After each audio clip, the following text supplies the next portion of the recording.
Shalom mes bien-aimés, le thème de ce jour, je l'ai intitulé La cité du Dieu vivant.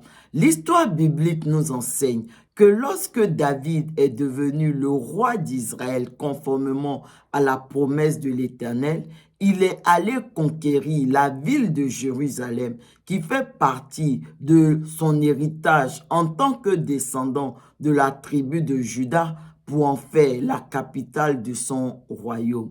Au départ, cela a été difficile pour le roi David pour conquérir cette ville de Jérusalem à cause des montagnes qui l'entourent et qui constituent un véritable bouclier naturel contre toutes les attaques extérieures.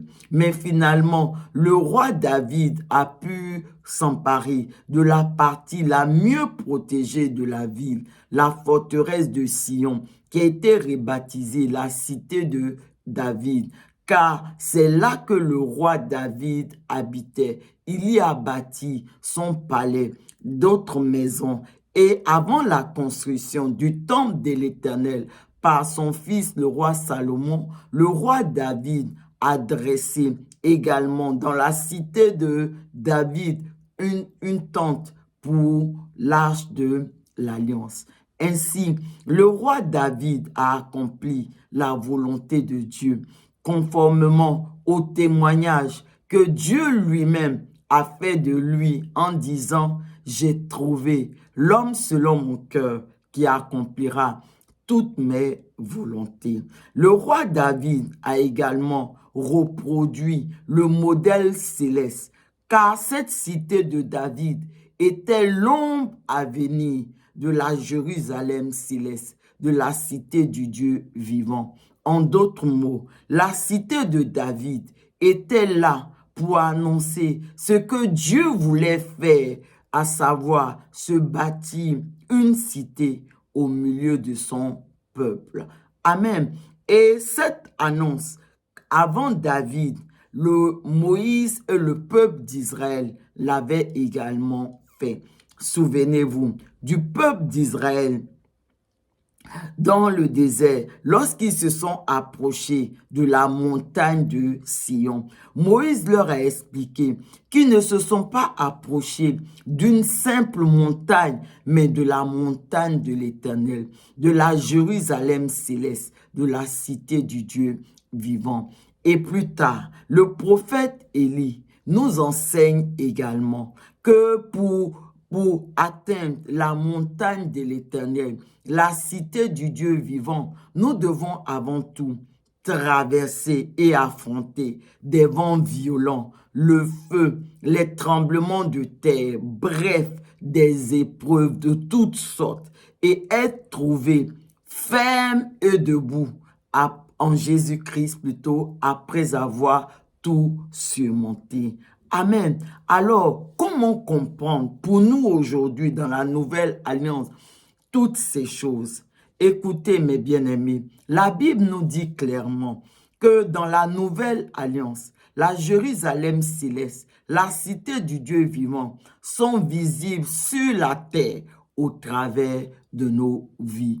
Et cette cité du Dieu vivant, c'est là où Dieu habite. C'est là où Dieu a bâti son palais, sa maison, son temple. C'est là où Dieu aime se promener. C'est là où quelqu'un qui ne connaît pas le Seigneur et qui veut le rencontrer, qui veut le connaître, c'est là où il se rend pour voir Dieu, pour connaître Dieu. Amen. Dans la nouvelle alliance, il ne s'agit plus de nous approcher de la montagne de l'Éternel, ni de la cité du Dieu vivant, mais c'est d'être cette cité du Dieu vivant.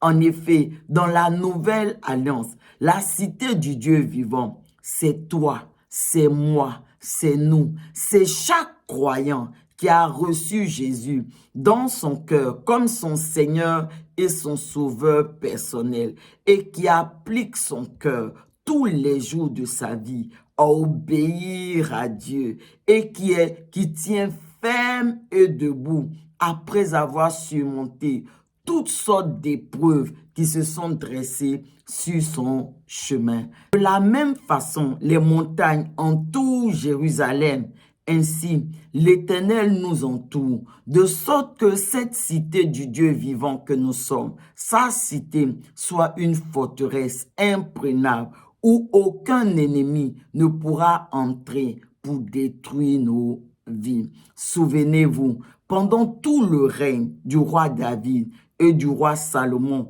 la ville de Jérusalem n'a point été conquise, prise par d'autres nations, par des nations étrangères.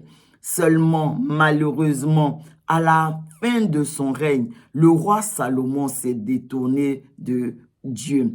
Et certains des rois qui lui ont succédé, bien souvent, n'ont pas été fidèles à Dieu. Ils se sont eux aussi détournés de Dieu, précipitant ainsi la chute et la prise de Jérusalem. Ce que j'essaye, bien aimé, de vous expliquer, c'est que tant que nous demeurons attachés à Dieu, tant que nous appliquons nos cœurs à obéir à Dieu, tant que nous demeurons fermes et debout en Jésus-Christ, après avoir surmonté toutes sortes d'épreuves tout au long de notre chemin, la Bible dit que cette cité du Dieu vivant que nous sommes ne cessera de grandir et sera fortifiée. Parce que Dieu lui-même, il habite dans sa cité et il veille sur sa cité de sorte que aucun ennemi ne pourra entrer dans cette cité pour vouloir la détruire, pour vouloir détruire nos vies. Et cette cité du Dieu vivant sera visible au travers de nos vies jusqu'aux extrémités de la terre et sera inébranlable. Nous sommes la cité du Dieu vivant. Prions ensemble. Saint-Esprit, fortifie-nous à toujours marcher dans l'obéissance et à appliquer nos cœurs, à demeurer fermes et debout en Jésus-Christ, malgré toutes les épreuves que nous allons endurer, de sorte que véritablement ce temple de Dieu que nous sommes soit visible partout dans les nations et reste inébranlable au nom puissant de Jésus. Amen.